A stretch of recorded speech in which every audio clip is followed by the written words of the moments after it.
Hi, welcome back to Caffeinated Nurse.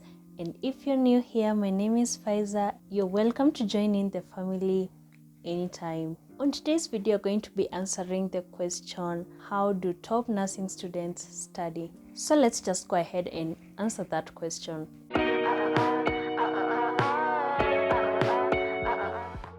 You might be asking yourself, is she really a top nursing student? The answer is no. Honestly, let's just say I was in the average student. Before you go away, hear me out. So, in my class, obviously there are top nursing students. So, there's this thing that I saw someone post in her WhatsApp status, and it said that when you find someone who is smarter than you, don't try to compete, just learn from them. And that's exactly what I did while I was in nursing school. I would observe what these top nursing students will do, how they will study, and by the end of it all, I got some tips, and somehow I just started doing the same. And trust me, I wouldn't be an average student if I didn't do that. I would be in the other half. The first thing that these top nursing students will do is that they will go through their notes before and after the class. And I actually started doing this, and I noticed a tremendous change on how I will retain the information that was taught. Going through your notes just before the class starts, it will help you remember where the lecturer left off. When he or she refers back to the previous class, you can actually remember what was said, and it's easier for you to connect information in the previous lesson and information taught in this lesson. The other thing is that also going through your notes after the class will help you improve your retention rate. I don't know if you have heard about the forgetting curve. I'll just pop it here on the screen and I can explain it. It's simply a theory that is used to explain memory retention in time. When you first learn something, you attain 100% of the information taught, right? But our brain tends to create space for us to learn new information. So if you don't review these notes after the class immediately, or even one day after,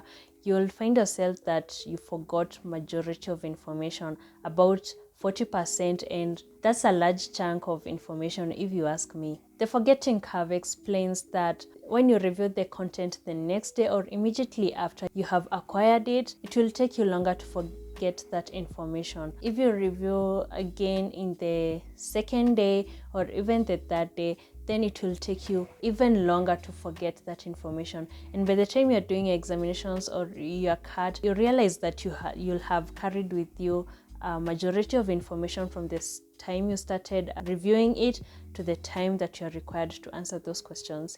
I also observed that these top students will cover their content extensively. This means that they will not only rely on the information that they are given in the lecture rooms by their lecturers, they will go ahead and find new information, use the course book for that unit. When I started doing this, I realized that I was able to connect information easily. Some of the times the lecturers will just cover about 60% of the content, and then the rest of the content is just up to you to catch up on. And most of the time the lecturers will not only set questions based on the notes that they have given out in class, the handouts or even the lectures. They'll also find questions from other sources, other books. And so if you cover your content extensively and actually use other books to find more information, it will be safe to say that you'll be ready for anything. The other thing that I really struggled with was actually trying not to be a last-minute person. Honestly, I learned to manage my time while I was in my third year, and that's a little bit late for a nursing student. Time management is the only way to combat being a last-minute person. I have done a whole video about this, so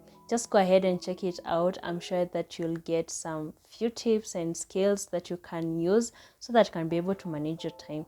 Get organized with your schoolwork and even your extracurricular activities. When you learn time management, you'll find yourself you're not using excuses such as, I don't have enough time, I have a lot to do, and I feel like I'm going crazy. So to avoid all that, just check out the video. And lastly, the thing that I noticed among almost all the top students in nursing school was that they will be consistent on what they were doing. If it is studying before class, they'll always do that for every unit. If it's studying after class, they'll always do that. And no one said that being consistent is going to be easy. To create a habit, you have to do the same thing over and over again, at least between 18 to 21 days. Set your goals for the day. When you achieve those goals, don't you ever forget to reward yourself. I would always reward myself with a cup of coffee.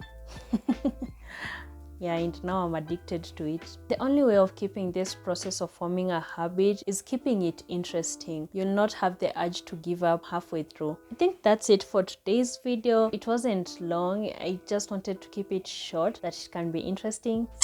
And now you know how top students study, and some of these things are actually easy to implement. So go ahead and give it a try and see if there's any change on your retention rate, on your performance in school. And don't forget to subscribe. I post every Sunday. Turn on your notifications because you wouldn't want to miss any of my videos. Okay, so see you next week. Bye.